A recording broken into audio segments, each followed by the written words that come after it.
Welcome. This is our Ingenious podcast. We help creatives succeed. We're joined by Brian Young of Creative Circle. Brian has been with Creative Circle for 9 years. Currently, he is a champion of the Creative Circle's culture. You partner with stakeholders and executive leaders to shape and uphold core values and operational best practices. Brian has driven a belief in personal development, creating deep relationships, and setting and managing mutually beneficial expectations and delivering best solutions. So welcome. Thank you. Thanks for having me. This is fantastic. It's wonderful to have you here today. We wanted to talk to you a little bit about creative careers and practical takeaways for our young professionals out there. Perfect. And tell me a little bit about Creative Circle and what you do in general, just to help start this conversation. Absolutely. So Creative Circle is a specialized staffing agency, and we represent advertising, creative, marketing, digital, and design professionals for freelance, full-time, and temp to perm positions. We are national. We have a network of 30 different offices across the country. New York, Los Angeles, Chicago, and everywhere in between. And we, partner with a lot of creative professionals, junior level, senior level, executive level, at all levels, to be honest with you, and help them get to the next step in their career, be it freelance, full-time, agency side, or with a brand. Wonderful. And typically when you first get a candidate in, what are some of the things that you're seeing currently in terms of the type of work that they're looking for, or are there certain trends in the current market that you're seeing? Absolutely. Well, the timing now of the year, students are coming out of school and they're looking for entry-level roles. And a lot of the candidates that we're seeing right now are in the junior design path with a heavy interest in visual design, user interface, and user experience design at the moment. We also have been seeing a lot of graphic designers with a specialty in illustration. So that's been the trend in the last 3 months, I'll say. Your recent grads trying to ramp up and get out there before they actually graduate. Right. But also in general, outside of the graduating classes, we're seeing a lot of heavy interest in user experience and user interface design. Oh, that's so interesting. Tell me about those candidates that are coming in. Do you feel that they're properly prepared for the job world, or what are you seeing? For the most part, they do come out of school properly prepared. They have some sort of a spec portfolio put together from their classwork. A lot of times the portfolios need tweaking. Professors might not set them up 100% and say, limit the amount of pieces in a portfolio, or this is what to expect on the market. But for the most part, they're prepared for the workforce. Some could need some tweaking. Some are very, very well prepared. But for the most part, they're all really good to go. What are the essential elements that you feel are necessary in order to secure a job? You have to be able to obviously talk through your design decisions. Why you chose a color, why you chose the font, why you chose, heavy imagery versus heavy type. So you need to be able to explain your process really, really well, support the work that you show in your portfolio as well, and be able to talk about what you ultimately want. Have a set direction. If it is freelance, make sure you understand, the requirements, if you will, to be a freelancer. Or if it's full-time and you have a hard and fast target of the type of company you want to go to, stay true to that. Just commit to something is something super important as well. Yeah. Let me break it down now into some of those essential elements that young creatives bring to the table. Let's first talk about the resume. How are they doing with their resume? What are some of the pitfalls that you see that you have to help them improve? It could be very polar opposites on this scale. One aspect could be the resume could be very light. And, a lot of times new recent graduates think that because they don't have any professional experience, they have to kind of have a smaller, more, minimal resume, if you will. But we actually encourage them to talk about the internships that they have or the extracurricular activities that they have, and more of their interests. I often refer to resumes like, on the more junior side as an opportunity to tell a story about them, their experience, their goals, and what they truly want to do.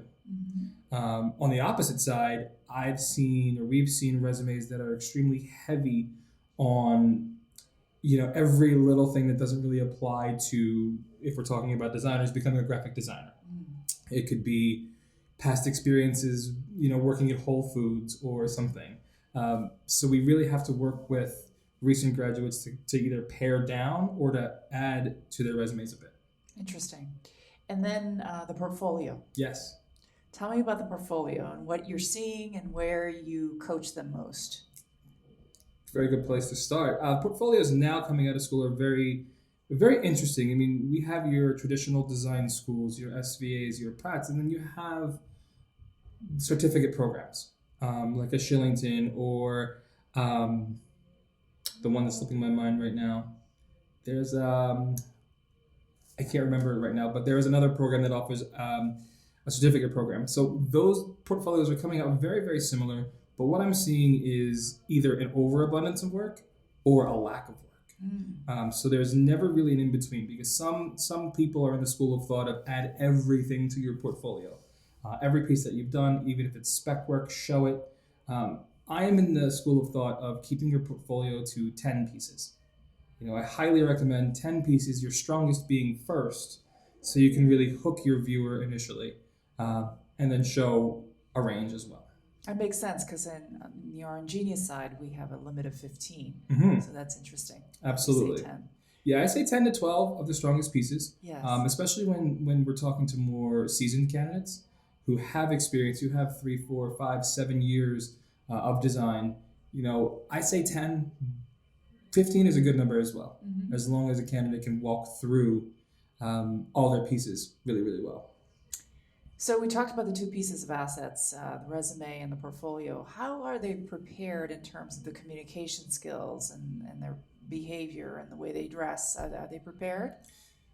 Some. What can you recommend? What are you looking for? Personally, I'm looking for a reflection of who they are. In the past, I know certainly when I was coming out of school, it was always a suit and tie for an interview. And that was the must-have. Nowadays, I look for somebody who's more relaxed with themselves. It's an overall presentation in a way.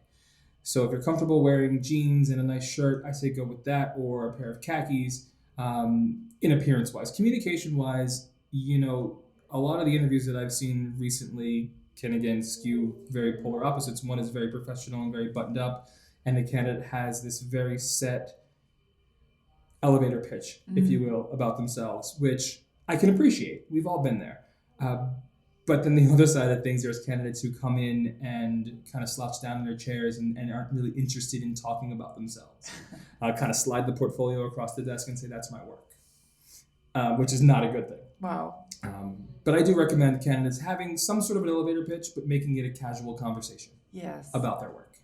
Yes, I've had candidates in my experience where they're a little too canned. Yes. Right, and they're not able to relax and connect with the other person. Absolutely. So that could be just as detrimental.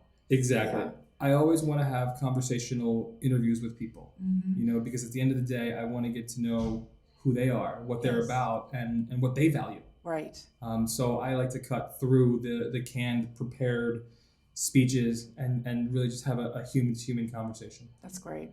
Do you feel like they've prepared well for the job at hand or any particular job? Have they done their research and their market, the types of companies that they're going for? What are you seeing around that skill? I do see some preparation, to be honest. I also think that a lot of candidates now might not really know where they want to go. And they could be very open to, looking around for freelance, looking around for something while looking for something full time.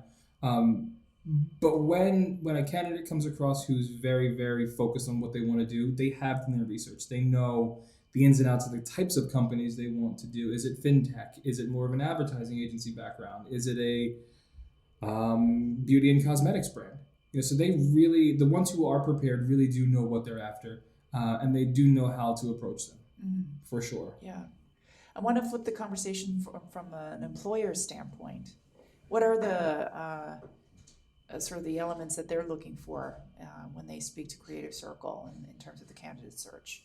Okay, when an employer approaches Creative Circle for a need, it could be design, it could be copywriting or anything, they are really looking for a candidate who really hits most of the marks. You know, if a client approaches us or hiring manager approaches us and says, I have a need and I need A, B, C, and D, you know, those are going to be hard and fast. And the client is going to expect us to find that candidate, to really put the legwork in, to interview the candidate, know what the candidate's capable of, and explain to the client that, you know, Jane candidate can check off A, B, C, and D for that client. Right. So they're looking for the skill set first. They're looking for the skill set first, Right. and then the portfolio matching the aesthetic that they carry with their brand.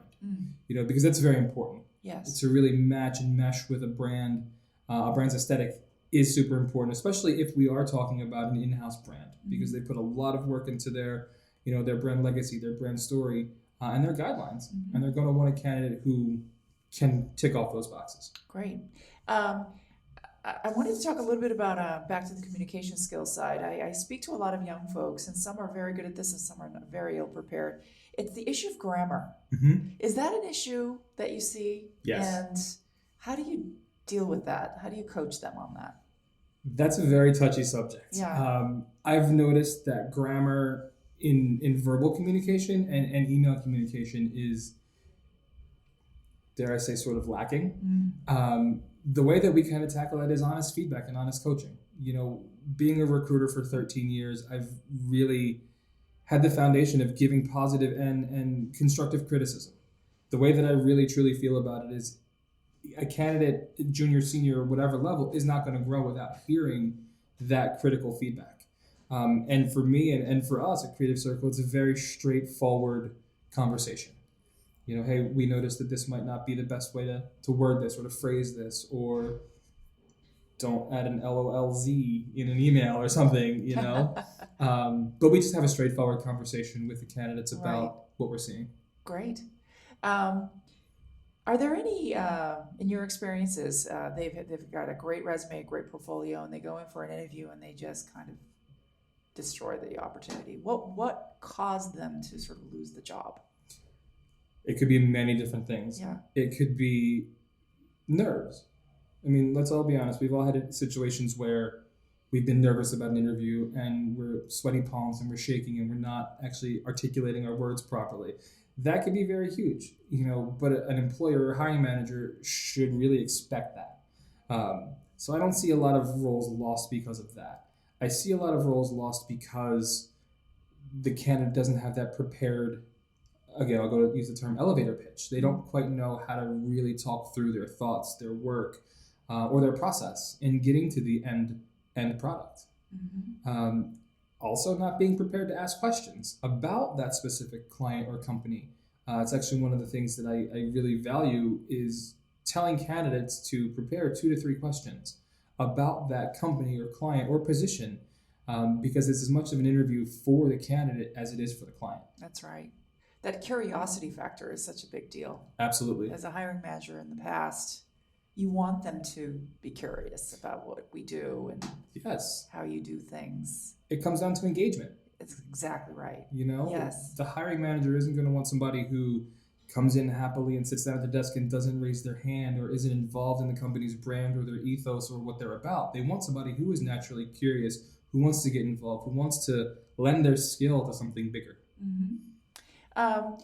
What about financial skills? Is that a play here, meaning understanding how companies make money, how profit is calculated? Is that an essential skill in this space or no? I don't think it's necessary in this space. Yeah. I mean, obviously, if we're looking at a nonprofit, we should know, or candidates should be aware that that's not going to be, you know, a huge moneymaker versus, you know, an agency life. But I don't think it's a necessary skill at all. I just think a general awareness of the employer's space is important. Yeah. What are, for somebody who may have left a creative career to do other things, and now they want to come back into it, we actually face a lot of folks who may have sort of abandoned this career for a while because of a number of reasons, and now they want to come back. What advice do you have for them? since everything changes so quickly in this space. It does change so quickly in this space for sure. And anyone re-entering the market, I always encourage them to take a continuing education class. Hone your skills. There are tons of online destinations that can help, refocus those skills or sharpen those skills or even bring you up to speed on what's actually happening in the market right now. Right. Absolutely. So I think it's just about being naturally curious and seeking out, tools to help hone your skills. Great. Is there a value? I know that in the old days, if you graduated from one of the Ivy Leagues versus one of the state schools, they felt like there was one type of school had more advantage over the other. In this space, does it matter that you went through a $1 million school versus a state certified program? I truly don't think so. There are people who prefer, your traditional design schools, your traditional schools and colleges and universities in that aspect. But I've been seeing a lot of candidates come out of school or come to us anyway with or from a certificate program skill that has very, very strong design aesthetic and ability. And they are rivaling those very large traditional design schools. It could always come down to the creative director or hiring manager's preference. If they were, an alumni of the same school, I'm sure they might tip the scales a little bit. But if we're looking apples to apples, I really do feel like a lot of the portfolios are on par with each other from traditional design schools versus your certificate programs or your intensives. What are some of the other skills that you're looking for when you're trying to hire somebody into a job? So, for example, are leadership skills important? Are teamwork skills important? What are some of those skills that you look for? Those are very, very good skills that I look for as well. Yes, leadership skills are important. Can they rally a team, a group? It could be of peers, it could be of juniors. Absolutely, leadership skills are there. The ability to work collaboratively as well as independently is important as well. Can you self-motivate? Can you hold yourself to schedules, timelines? That's very, very important. Yes. Absolutely.